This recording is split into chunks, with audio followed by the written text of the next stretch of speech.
Darkness, hello. Anes, langya ka? Ba't ka nandito?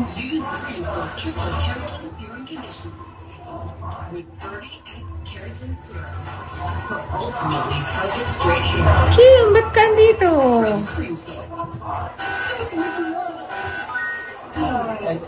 Visit ka talaga? Mag-ano ka rin ba dito? Malalive ka rin dito, Kim? PK na tayo, Kim. Dito na, ngayon na. Dito na tayo, PK.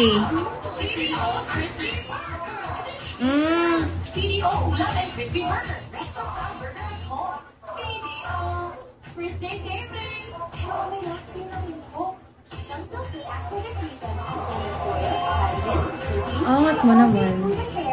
Hinatak ni Kimi. Ayos. So cute. Thank you, free endorse. Angas mo naman, Kim.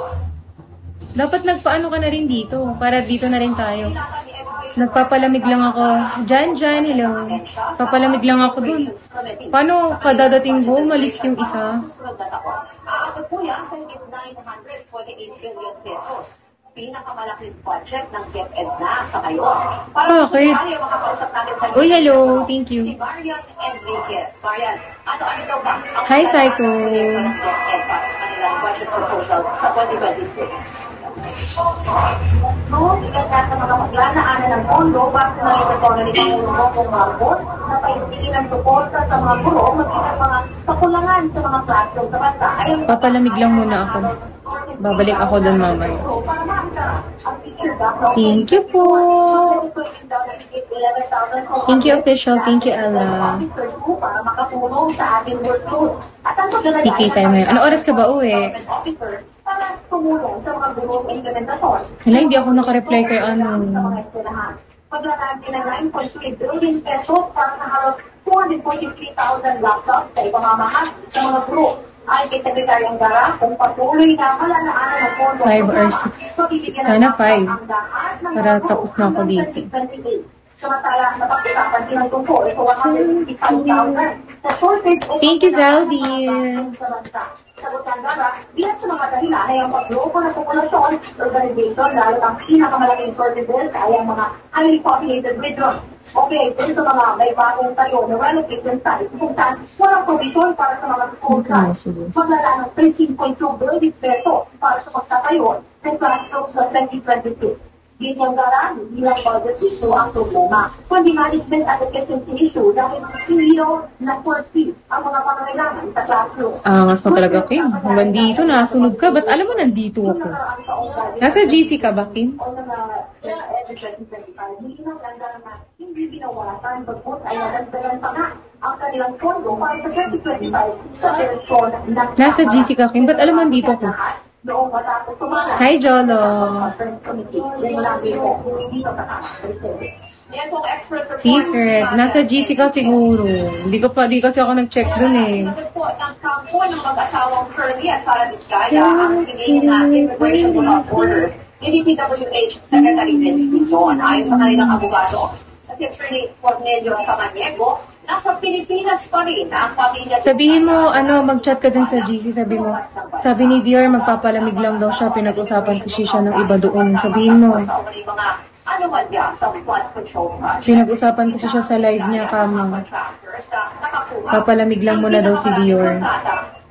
Kasi pinag-usapan siya kanina sa live niya. Sabihin mo. Nagtako ba? Mahabuli ka rin ang batas. Kahit nasa ibang bansa pa, ganoon din eh. Ang galing ka na yan. Pakasin ko na yung passport ko, tapos na rin. State post ko. Hindi ka na makakapunta sa ibang bansa. Wala na. Nakapas. Sinagot din ang kampo ng mga Vizcaya ang pagbawi ng Philippine Contractors Accreditation Board ng mga lisensya ng siyam na construction company sa pagmamayari nila. Ewan ko, akala ko kusang bumaba. Akala ko kusang bumaba. Tapos nagtatawanan sila. Sabi nakakaya dun sa tao.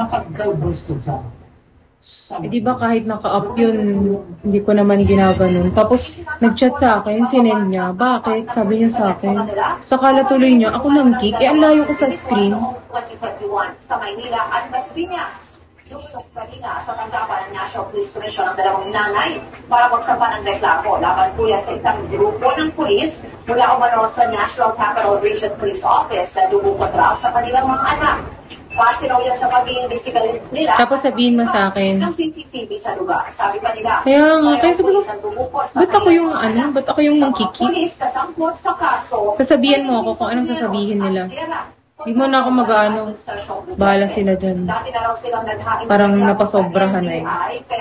Buti sana kung sila yung kung sila yung napasama. Eh ako, biruin mo, umamin na si Zav, tapos dumating lang ako. Umalis.